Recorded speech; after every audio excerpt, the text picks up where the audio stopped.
Hakim Pengadilan Negeri Jakarta Selatan menggugurkan permohonan peninjauan kembali Sylvester Matutina, terpidana kasus fitnah terhadap mantan Wakil Presiden Yusuf Kala.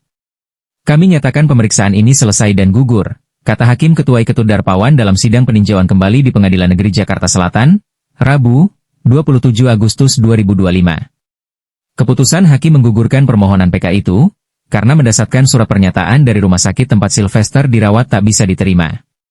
Majelis Hakim mempertanyakan sejumlah hal dalam surat keterangan rumah sakit tersebut. Pertama, sakitnya gak jelas, tidak ada keterangan sakit apa, tidak seperti surat yang pertama. Kedua, dokternya juga tidak jelas. Ada paraf tanda tangan tapi nama dokternya tidak jelas, ucapnya. Atas dasar tersebut, Hakim menyimpulkan alasan Sylvester Matutina tidak hadir dalam sidang PK tidak sah. Pemohon dianggap tidak mempergunakan haknya untuk hadir di persidangan dalam permohonan peninjauan kembali. Sylvester sebagai pemohon dinilai tidak bersungguh-sungguh dalam mengajukan permohonan.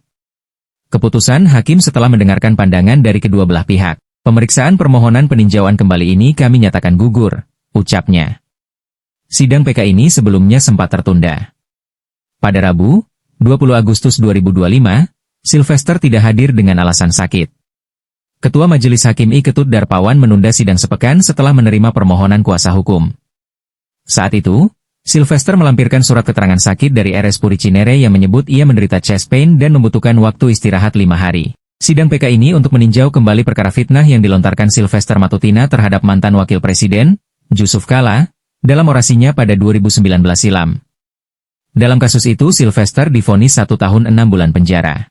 Putusan MA nomor 287 K.PID. 2019 tertanggal 16 September 2019 menyatakan Sylvester terbukti melakukan fitnah seperti yang diatur pasal 311 ayat 1 KUHP dan pasal 310 ayat 1 KUHP. Vonis dibacakan oleh Hakim Ketua Andi Abu Ayyub Saleh dengan Hakim Anggota Edi Armi dan Ghazal Basaleh. Meski sudah inkrah, eksekusi putusan belum pernah dijalankan. Sylvester bahkan sempat ditunjuk Menteri Erick Thohir sebagai Komisaris Independen PT Raja Wali Nusantara Indonesia pada 18 Maret 2025.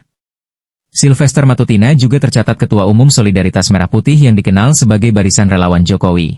Ia sering tampil ke publik dan di acara TV untuk membela Jokowi dan keluarganya dari serangan berbagai pihak. Mantan Kepala Kejaksaan Negeri Jakarta Selatan Anang Supriyatna mengaku pernah menerbitkan surat eksekusi terhadap Sylvester. Namun pelaksanaan urung dilakukan karena pandemi. Sudah, tapi pada saat itu kemudian tidak bisa dilakukan karena sempat hilang dan keburu Covid, kata Anang yang kini menjabat Kapus Penkum Kejaksaan Agung, 14 Agustus 2025. Menurut Anang, masa pandemi membuat banyak tahanan dilepas sehingga eksekusi terhadap Sylvester tak berjalan. Baru pada 5 Agustus 2025, Sylvester Matutina mengajukan upaya hukum PK yang kini tengah disidangkan di PN Jakarta Selatan. Gimana tanggapan kalian semua? Silahkan berkomentar.